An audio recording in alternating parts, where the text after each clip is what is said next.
എൻ്റെ ആദ്യ ഭാര്യയെ ഞാൻ പീഡിപ്പിച്ചു എന്ന് പറഞ്ഞ് ഒരു കേസ് എനിക്കെതിരെ വരികയുണ്ടായി. 1 വർഷത്തിന് ശേഷം കേസ് നടത്തി.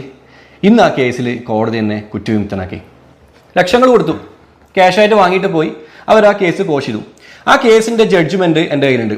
എന്ന് വെച്ചാൽ ഈ 2023 അവർ കൊടുത്ത കേസിൻ്റെ ആദ്യത്തെ കേസ് അവർ 2015 ഓൾറെഡി കൊടുത്തിട്ടുണ്ട്.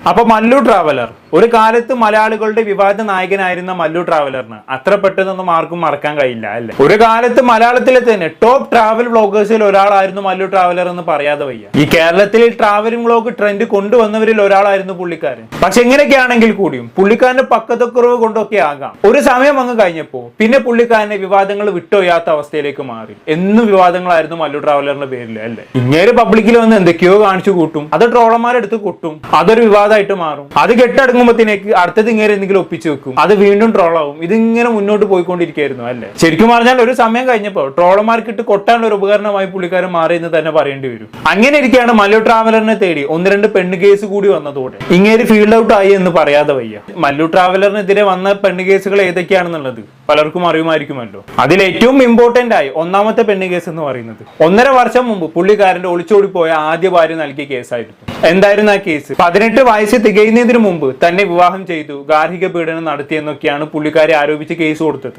പോക്സോ കേസാണ് മല്ലു ട്രാവലറിനെതിരെ ചാർജ് ചെയ്തത്. അന്ന് മല്ലു ട്രാവലറിന്റെ ആദ്യ ഭാര്യ മുഖം കാണിക്കാതെ മീഡിയകളിലൊക്കെ വന്ന് സംസാരിച്ചിട്ടുണ്ടായിരുന്നു. അത് നമ്മളെല്ലാവരും കണ്ടതാണ്. പക്ഷേ ഈ ആദ്യ ഭാര്യ കേസ് കൊടുക്കുന്ന സമയം എന്ന് പറയുന്നത് മല്ലു ട്രാവലറിനെതിരെ മറ്റൊരു പെണ്ണ് കേസ് നടന്നുകൊണ്ടിരിക്കുന്ന സമയമായിരുന്നു. ആ പെണ്ണ് കേസും പലർക്കും ഓർമ്മയുണ്ടാകും. അതായത് കേരളത്തിലേക്ക് ഒരു സൗദി വനിത വന്നിട്ടില്ലായിരുന്നു, ഒരു മലയാളി പയ്യനെ പ്രേമിച്ച് അവന്റെ കൂടെ താമസിക്കാൻ വേണ്ടിയിട്ട്. ആ കപ്പിൾസ് മല്ലു ട്രാവലറിനെതിരെ ഒരു കേസ് കൊടുത്തിട്ടുണ്ടായിരുന്നു, തന്നെ റൂമിലേക്ക് വിളിച്ചു വരുത്തി പീഡിപ്പിക്കാൻ നോക്കിയെന്ന് പറഞ്ഞുകൊണ്ട്. ആ കേസ് പിന്നെ റീച്ചിനും ഫെയിമിനും വേണ്ടിയാണെന്നുള്ളത് കണ്ടപ്പോൾ തന്നെ എല്ലാവർക്കും മനസ്സിലായിക്കുന്നു. എന്തായാലും ആ കേസ് നടന്നുകൊണ്ടിരിക്കുന്നതിന്റെ ഇടയിൽ കൂടെയാണ് ഈ പറയുന്ന ആദ്യ ഭാര്യ കയറി ഗോൾ അടിക്കുന്നത്. നൈസായിട്ട് പുള്ളിക്കാരി പോക്സോ കേസും ചേർത്ത് അങ്ങോട്ട് ചാമ്പി കൊടുത്തു. അതോടെ മല്ലു ട്രാവലർ മൊത്തത്തിൽ അങ്ങ് പെട്ടുപോയൊരവസ്ഥയിലേക്ക് മാറി എന്ന് പറഞ്ഞാൽ മതിയല്ലോ. ഈ കേസ് എല്ലാം കൂടെ ആയതോടെ പുള്ളിക്കാരന് കുറച്ചു കാലത്തേക്ക് വ്ലോഗിങ്ങും കാര്യങ്ങളും നിർത്തി വെക്കേണ്ടി വന്നു. കേസും കോടതികളായിട്ട് കയറിറങ്ങേണ്ടി വന്നു. അത് മല്ലു ട്രാവലർ എന്ന് പറയുന്ന ഒരു യൂട്യൂബ് കരിയറെ തന്നെ അങ്ങ് ഇല്ലാണ്ടാക്കിയെന്ന് തന്നെ പറയേണ്ടി വരും.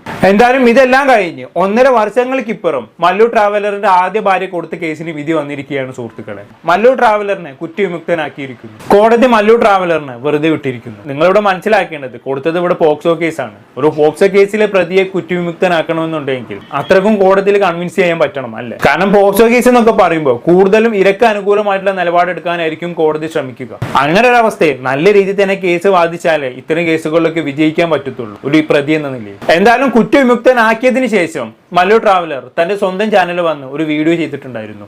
നിമിഷ നേരം കൊണ്ട് ആ വീഡിയോ വൈറലാവുകയും ചെയ്തിട്ടുണ്ടായിരുന്നു. പക്ഷെ സംഭവിച്ചത് എന്താണെന്ന് വെച്ചാണെങ്കിൽ വൈറലായി കുറച്ച് മണിക്കൂറുകൾക്കകം തന്നെ പുള്ളിക്കാരൻ ആ വീഡിയോ അങ്ങ് ഡിലീറ്റ് ചെയ്ത് കേട്ടു. എന്തായാലും ആ വീഡിയോ നമ്മുടെ കൈവശമുണ്ട്. എന്തായാലും ആ വീഡിയോയിൽ എന്തൊക്കെയാണ് മല്ലു ട്രാവലർ പറഞ്ഞിട്ടുള്ളത് എന്നുള്ളത് നമുക്ക് നോക്കാം. തുടക്കത്തിൽ തന്നെ മെയിനായിട്ട് പുള്ളിക്കാരൻ പറയുന്നത് ആദ്യ ഭാര്യ ഒളിച്ചോടി പോയതിനെ കുറിച്ചാണ്. ഇതൊരുവിധ എല്ലാ ഇന്റർവ്യൂവിലും പുള്ളിക്കാരൻ വന്ന് പറഞ്ഞ കാര്യം തന്നെയാണല്ലോ. പക്ഷെ ഇത്തവണ തന്റെ ഭാര്യ ഒളിച്ചോടി പോയ കാമുകന്റെ പേരടക്കം എടുത്തു പറഞ്ഞ് ഡീറ്റെയിൽ ആയി സംസാരിക്കുന്നുണ്ട് മല്ലു ട്രാവലർ. നമുക്ക് എന്തായാലും ഒന്ന് കേട്ടു നോക്കാം.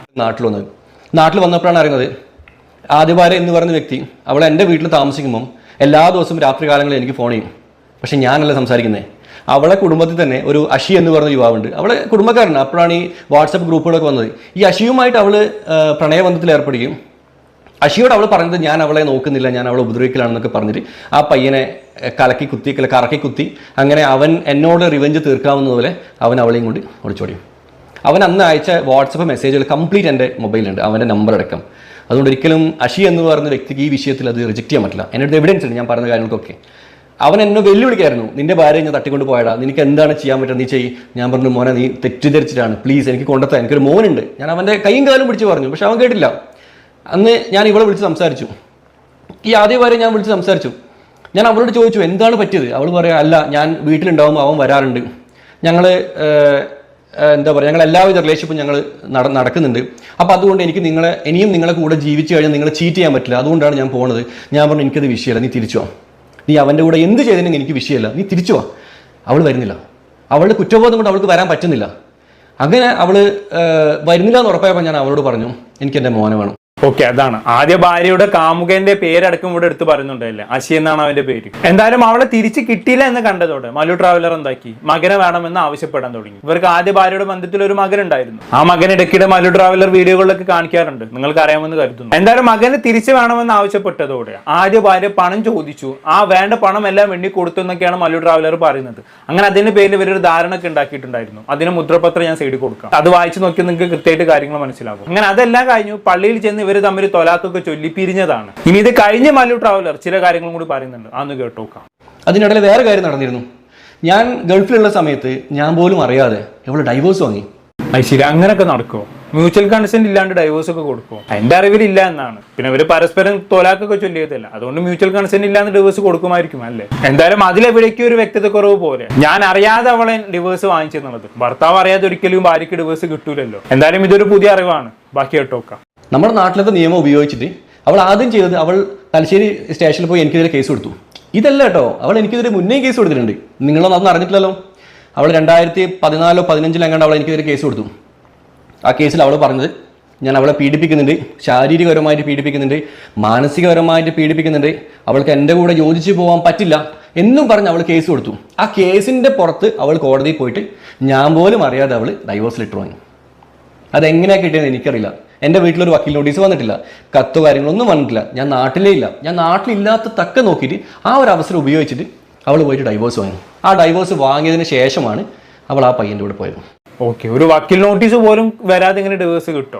എനിക്കറിയില്ല. പിന്നെ പുള്ളിക്കാരൻ കുറച്ച് വർഷങ്ങൾക്ക് മുമ്പേ നടന്ന കാര്യമില്ല പറഞ്ഞത്, ചിലപ്പോൾ അന്നത്തെ നിയമം അങ്ങനെ ആയിരിക്കും. എന്തായാലും ഡിവേഴ്സും വാങ്ങി കാമുകനൊപ്പം പുള്ളിക്കാരൻ ഇറങ്ങിപ്പോയി. ഈ കാമുകൻ എന്ന് പറയുന്നത് പുള്ളിക്കാരൻ്റെ ഒരു ബന്ധുവും കൂടിയാണല്ലോ. പക്ഷെ അവരെന്താക്കിയില്ല, അവളെ ആ വീട്ടിലേക്ക് കയറ്റിയില്ല, അവളെ സ്വീകരിക്കാൻ തയ്യാറായില്ല. അങ്ങനെ ഇരിക്കെ ആ ബന്ധം അവൾക്ക് ഉപേക്ഷിക്കേണ്ടി വന്നു എന്നുള്ളതാണ് മല്ലു ട്രാവലർ തുടർന്ന് പറയുന്നത്. അതിനുശേഷം ഷാക്കിബ് എന്ന് പറയുന്ന മറ്റൊരു പയ്യനുമായി റിലേഷൻഷിപ്പിലായി. ഷാക്കിബ് മൊത്തം 1 വർഷം ലിവിംഗ് ടുഗദർ റിലേഷൻഷിപ്പുമായി മുന്നോട്ട് പോയെങ്കിലും അത് അത്രയ്ക്ക് അങ്ങോട്ട് സക്സസ് ആയി. അങ്ങനെയാണ് ഇതിനെല്ലാം ശേഷം ഒരു കൊല്ലം സ്വദേശിയെ പുള്ളിക്കാരി വിവാഹം ചെയ്യുന്നത്. അതിനുശേഷം നടന്ന കാര്യങ്ങളെ കുറിച്ച് മല്ലു ട്രാവലർ പറയുന്നുണ്ട്, ഒന്ന് കേട്ടോക്കാം. അങ്ങനെ ഷിക്കീബുമായിട്ട് അവൾ റിലേഷൻഷിപ്പ് ഉണ്ടായി. ആ പയ്യൻ പ്രത്യേകിച്ച് ജോലിയൊന്നും ഇല്ലായിരുന്നു. അവൾക്ക് മൈലാഞ്ചി കിട്ടാൻ അറിയായിരുന്നു, മെഹന്തി ആർട്ടിസ്റ്റ് ആയിരുന്നു. ഇപ്പോൾ മൈലാഞ്ചി കിട്ട് അവർ ജീവിതം പോകുന്നതിനിടയിലാണ് അവളുടെ 4ാമത്തെ ഹസ്ബൻഡ്, റെക്കോർഡിക്കലി സെക്കൻഡാണ്, കാരണം ഷക്കീബിനെയും മറ്റേ പയ്യനൊന്നും അവൾ കല്യാണം കഴിച്ചിട്ടില്ലായിരുന്നു, ലിവിംഗ് ടുഗദർ ആയിരുന്നു. 4ാമത്തെ ഹസ്ബൻഡ് കബീർ ഷാ, കൊല്ലംകാരനാണ്, കൊല്ലം അഞ്ചൽ സ്വദേശിയാണ്. അഞ്ചൽ സ്വദേശി കബീർ ഷാ എന്ന് പറയുന്ന വ്യക്തിയാണ് അവൾ കല്യാണം കഴിക്കുന്നത്. അവനെ നിക്കാഹ് ചെയ്തു. അവർ 2018 ഒക്ടോബറിൽ അവരങ്ങനെ ഒഫീഷ്യലി നിക്കാഹ് ചെയ്തു. ഈ ഒരു വ്യക്തി വന്നതോട് കൂടിയിട്ട് ഇവരുടെ ജീവിതത്തിൽ മാറ്റങ്ങൾ വരാൻ തുടങ്ങി. എങ്ങനെ മാറ്റങ്ങൾ എന്നറിയോ? 2018 കാലഘട്ടത്തിൽ അപ്പോഴും ഞാൻ 0 ആയിരുന്നു, എൻ്റെ കയ്യിൽ ഒന്നുമില്ലായിരുന്നു. 2019 ശേഷമാണ് മല്ലു ട്രാവലർ ആയത് അല്ലേ. ഞാൻ സാമ്പത്തികപരമായിട്ട് വളരെ കഷ്ടപ്പെട്ട് നിൽക്കുന്ന സമയമായിരുന്നു 2018. 2018 അവസാന ഘട്ടത്തിലാണ് ഞാൻ യൂട്യൂബ് ചാനലിൽ തുടങ്ങിയത്. ഞാൻ കല്യാണം കഴിച്ചു, ബൽക്കിനെ കല്യാണം കഴിച്ചു 2018 ലാസ്റ്റാണ്. അവൾ എൻ്റെ ജീവിതത്തിൽ വന്നതോട് കൂടിയിട്ട് എൻ്റെ ജീവിതത്തിൽ ഒരുപാട് മാറ്റങ്ങൾ വന്നു. ഞാൻ ഒരുപാട് മാറി. കാരണം ഒരു പെണ്ണ് വന്നു കഴിഞ്ഞാൽ നമ്മുടെ ജീവിതത്തിൽ വന്ന മാറ്റങ്ങൾ ശരിക്കും എനിക്ക് മനസ്സിലായിരുന്നു. കാരണം ആദ്യം എൻ്റെ ലൈഫിൽ ഒരു പെണ്ണ് വന്നു, കംപ്ലീറ്റ് തകർന്നു പോയി, ഡെസ്ട്രോയ് ചെയ്തു. രണ്ടാമതൊരു പെണ്ണ് വന്നപ്പം തകർന്നതൊക്കെ അതിനേക്കാളും 10 ഇരട്ടിയിൽ എനിക്ക് എന്തായി, ഇങ്ങനെ പൊന്തി വരാൻ തുടങ്ങി.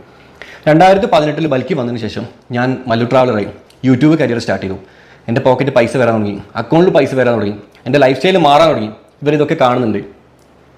അപ്പോൾ ഇവരുടെ സൈഡിൽ നിന്ന് എങ്ങനെ പൈസ തട്ടാം എന്നുള്ള കുറച്ച് കലാപരിപാടികളായിരിക്കാം ഒരു. ഓക്കെ, അപ്പോൾ ചുരുക്കി പറഞ്ഞാൽ മല്ലു ട്രാവലറുമായി പിരിഞ്ഞതിന് ശേഷം വേറെ 2ആളുമായി ലിവിംഗ് ടുഗദർ ഒക്കെ കഴിഞ്ഞ് മറ്റൊരു വിവാഹമൊക്കെ ചെയ്ത് പുള്ളിക്കാരിയല്ലേ. അതിനുശേഷം പുതിയ ഭർത്താവുമൊത്ത് തനിക്കെതിരെ പണം തട്ടാനുള്ള പദ്ധതികളെല്ലാം അവർ ആരംഭിച്ചു എന്നാണ് മല്ലു ട്രാവലർ പറഞ്ഞു വെക്കുന്നത്. അതിന്റെ ഭാഗമായി തുടർന്ന് പുള്ളിക്കാരൻ പറയുന്നുണ്ട്, എന്തോ മല്ലു ട്രാവലറിന്റെ മകന്റെ പാസ്പോർട്ടിൽ നിന്നും ഉമ്മാന്റെ പേര് വെട്ടണമെന്ന് മല്ലു ട്രാവലറിന് നിർബന്ധം ഉണ്ടായിരുന്നു. അതിന് അനുവാദം ചോദിച്ചപ്പോൾ അവർ 2 ലക്ഷം രൂപ ഡിമാൻഡ് ചെയ്തു പോലും. അതുവരെ മല്ലു ട്രാവലർ കൊടുത്തൊഴിവാക്കിയെന്നാണ് പറയുന്നത്. എന്തായാലും അതിനുശേഷം സംഭവിച്ച കാര്യങ്ങളെ കുറിച്ച് പുള്ളിക്കാരൻ പറയുന്നൊന്ന് കേട്ടോക്കാം. അതിൻ്റെ വേറെ കാര്യം വിട്ട് ഞാൻ നിങ്ങളോട് പറഞ്ഞിരുന്നു, അവൾ ഡൈവോഴ്സിന് വേണ്ടി അവളൊരു കേസ് കൊടുത്തിരുന്നു എന്നുള്ളത് തലശ്ശേരി കോടതിയിൽ. ആ കേസിൽ ഈ പറഞ്ഞ ഗാർഹിക പീഡനം അല്ലെങ്കിൽ സ്ത്രീധന പീഡനം എന്നൊക്കെ പറഞ്ഞാണ് കൊടുത്തത്. പഠിച്ചോണ്ടാണ് ഞാൻ 5 പൈസ സ്ത്രീധനം വാങ്ങിയിട്ടില്ല. അവളുടെ ഫാമിലി എനിക്ക് ആകെ തന്നത് 6-7 പവൻ്റെ ഗോൾഡ് മാത്രമാണ്. ഓക്കെ, അതൊക്കെ തിരിച്ചു കൊടുത്തിട്ടുണ്ട്. 6-7 പവൻ മാക്സിമം അതേ ഉള്ളൂ. അവൾ ഇട്ട് വന്നതല്ലാന്ന് വേറെ ഒന്നും ഞാൻ വാങ്ങിയിട്ടില്ല. അപ്പം ആ കേസിൽ ഒരു ദിവസം ബഹുമാനപ്പെട്ട തലശ്ശേരി ഡിവൈഎസ്പി നോക്കുമ്പോൾ ആ കേസ് പെൻഡിങ് എടുക്കണം. അങ്ങനെ ബഹുമാനപ്പെട്ട ഡിവൈഎസ്പി വിളിപ്പിച്ചു. ഞാൻ പറഞ്ഞു, സാർ ഇങ്ങനെയാണ്, അവൾ വേറെ കല്യാണം കഴിച്ചു, ഞാൻ വേറെ കല്യാണം കഴിച്ചു.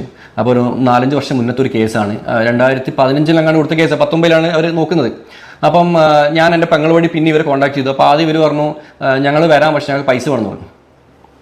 ആ കേസ് അവർ പിൻവലിക്കണമെങ്കിൽ അവർക്ക് പൈസ വേണം, അവർക്ക് വണ്ടിക്കൂലിയോ ഇവിടെ പോകാൻ വണ്ടിക്കൂലി വേണമെന്ന് പറഞ്ഞു. അന്നും എൻ്റെ അടുത്ത് ലക്ഷങ്ങൾ വാങ്ങി. അന്ന് എൻ്റെ അടുത്ത് പൈസ ഉണ്ട്. അന്ന് എൻ്റെ അടുത്ത് ഇവർ ഫസ്റ്റ് അവിടെയാണ് ഇവർ എൻ്റെ അടുത്ത് പൈസ വാങ്ങുന്നത്. അന്ന് പൈസ വാങ്ങി ഇവരെന്ത് ചെയ്തു, ആ കേസ് അവർ കോഷ് ചെയ്തു. അവർ പറഞ്ഞു പൈസ തന്നു ഞങ്ങൾ കേസ് കോഷ് ചെയ്തു, ഞങ്ങൾക്ക് പ്രശ്നമൊന്നുമില്ല, ഞങ്ങൾക്ക് കുറച്ച് ചിലവുണ്ട്, ആ ചിലവ് നിങ്ങൾ നോക്കിയാൽ മതി എന്ന് പറഞ്ഞിട്ട് അവരെ പൈസ വാങ്ങുന്നത്. ലക്ഷങ്ങൾ കൊടുത്തു, ക്യാഷായിട്ട് വാങ്ങിയിട്ട് പോയി അവർ ആ കേസ് കോഷ് ചെയ്തു. ആ കേസിൻ്റെ ജഡ്ജ്മെൻറ്റ് എൻ്റെ കയ്യിലുണ്ട്. എന്ന് വെച്ചാൽ ഈ 2023 അവർ കൊടുത്ത കേസിൻ്റെ ആദ്യത്തെ കേസ് അവർ 2015 ഓൾറെഡി കൊടുത്തിട്ടുണ്ട്. ആ കൊടുത്ത കേസാണ് അവർ പൈസ വാങ്ങിയിട്ട് അവർ അന്ന് സ്റ്റോപ്പ് ചെയ്തിട്ട് പോയത്. അതേ കേസാണ് പിന്നെയും അവർ ഇപ്പം വന്ന് രണ്ടാമതും കൊടുത്തത്. അതിൻ്റെ കൂടെ അവർ പോക്സോ കേസ് കൂടെ ആയിരുന്നു. ഓക്കെ, അപ്പൊ അവർക്ക് പണത്തിന് ആവശ്യം വരുമ്പോഴൊക്കെ പണം തട്ടാനുള്ള ഒരു ഉപകരണമായി മല്ലു ട്രാവലറിനെ ഉപയോഗിച്ചെന്നുള്ളതാണ് ഇങ്ങനെ പറയുന്നത് അല്ലേ? മുമ്പ് 1-2 വട്ടം കൊടുത്ത കേസ് തന്നെ ഇത്തവണ പോക്സോ കേസും കൂടെ ആഡ് ചെയ്ത് കൊടുത്തപ്പോൾ ശരിക്കും അക്ഷരാർത്ഥത്തിൽ മല്ലു ട്രാവലർ പെട്ടു എന്ന് തന്നെ വേണമെങ്കിൽ പറയാം. എന്തായാലും കേസ് കോടതിയിൽ നടന്നല്ലോ, അതിന് വിധിയും വന്നു. ഇപ്പൊ മല്ലു ട്രാവലറിനെ കോടതി കുറ്റവിമുക്തനാക്കിയ സ്ഥിതിക്ക് ഇങ്ങനെ പറയുന്നത് വിശ്വസിക്കുകയും നമുക്ക് നിർവാഹമുള്ളൂ. എന്തായാലും 1.5 വർഷം മുമ്പ് മല്ലു ട്രാവലറിന്റെ ആദ്യ ഭാര്യ പല മീഡിയകളിൽ വന്ന് സംസാരിച്ചിരുന്നു അല്ലേ? അന്ന് നമ്മൾ അതെടുത്ത് റിയാക്ട് ചെയ്തിട്ടുണ്ടായിരുന്നു. അന്ന് നമ്മൾ പറഞ്ഞൊരു കാര്യം ഉണ്ടായിരുന്നു, ഇവർ പറയുന്ന മാത്രം വിശ്വസിക്കാൻ വരട്ടെ, ഇതിനൊരു അതർ സൈഡും കൂടി ഉണ്ട്, അത് കേട്ടതിന് ശേഷം ഒരു നിലപാടെടുക്കാവൂ എന്നുള്ളത്. നമ്മൾ 1.5 വർഷം മുമ്പ് ചെയ്ത വീഡിയോ ഇപ്പോഴും നമ്മുടെ യൂട്യൂബ് ചാനലിൽ കിടക്കുന്നുണ്ട്. എന്തായാലും 1.5 വർഷങ്ങൾക്ക് ഇപ്പുറം ഇതിനൊരു അതർ സൈഡും കൂടി വന്നിരിക്കുകയാണ്. മല്ലു ട്രാവലർ ആണ് ശരി എന്ന രീതിയിലാണ് ഇപ്പൊ കാര്യങ്ങൾ പോയിക്കൊണ്ടിരിക്കുന്നത്. പക്ഷെ അങ്ങനെയൊക്കെ ആണെങ്കിൽ കൂടിയും ഇവിടെ നഷ്ടം മല്ലു ട്രാവലറിന് മാത്രമാണ് അല്ലേ? അപ്പുറത്തുള്ള പെണ്ണിനെ സംബന്ധിച്ചിടത്തോളം അവള് കറക്കി കുത്തിയൊരു കേസ് അങ്ങ് കൊടുത്തു നോക്കി, കിട്ടിയാ കിട്ടി, പോയാ പോയി എന്നുള്ള രീതി. അത് കിട്ടിയില്ല, അവള് പൊടിയും തട്ടി അങ്ങ് പോയി. പക്ഷെ മല്ലു ട്രാവലറിനെ സംബന്ധിച്ചിടത്തോളം ഇവിടെ നഷ്ടം പുള്ളിക്കാരന് മാത്രമാണ്. പുള്ളിക്കാരൻ ഒരു യൂട്യൂബ് കരിയർ തന്നെ അങ്ങ് ഇല്ലാണ്ടാവുന്ന അവസ്ഥയിലേക്ക് കാര്യങ്ങൾ മാറി അല്ലേ? ഒരുപക്ഷെ ഈ കേസ് വന്നിട്ടില്ലായിരുന്നെങ്കിൽ ഇന്നും മല്ലു ട്രാവലർ ഈ ഫീൽഡിലൂടെ മുന്നോട്ട് പോയേനെ. പക്ഷെ ഈ കേസ് വന്നതോടെ ആ കരിയർ തീരെ അങ്ങ് ഇല്ലാണ്ടായി. അങ്ങനെ നോക്കുമ്പോൾ ഇവിടെ നഷ്ടമാർക്കാണ്, മല്ലു ട്രാവലറിന് മാത്രമാണ്. അതാണ് ഒരു പെണ്ണ് കേസ് എങ്ങനെ ഒരു മനുഷ്യന്റെ കരിയർ ഇല്ലാതാക്കുന്നു എന്നതിന് ഉത്തമ ഉദാഹരണമാണ് മല്ലു ട്രാവലർ. എന്താണ് ഇതൊക്കെ കേട്ടിട്ട് നിങ്ങൾക്ക് തോന്നുന്നത്? താഴെ കമന്റ് ബോക്സിൽ രേഖപ്പെടുത്തുമല്ലോ. അടുത്തൊരു ടോപ്പിക്കുമായി വീണ്ടും കാണാം.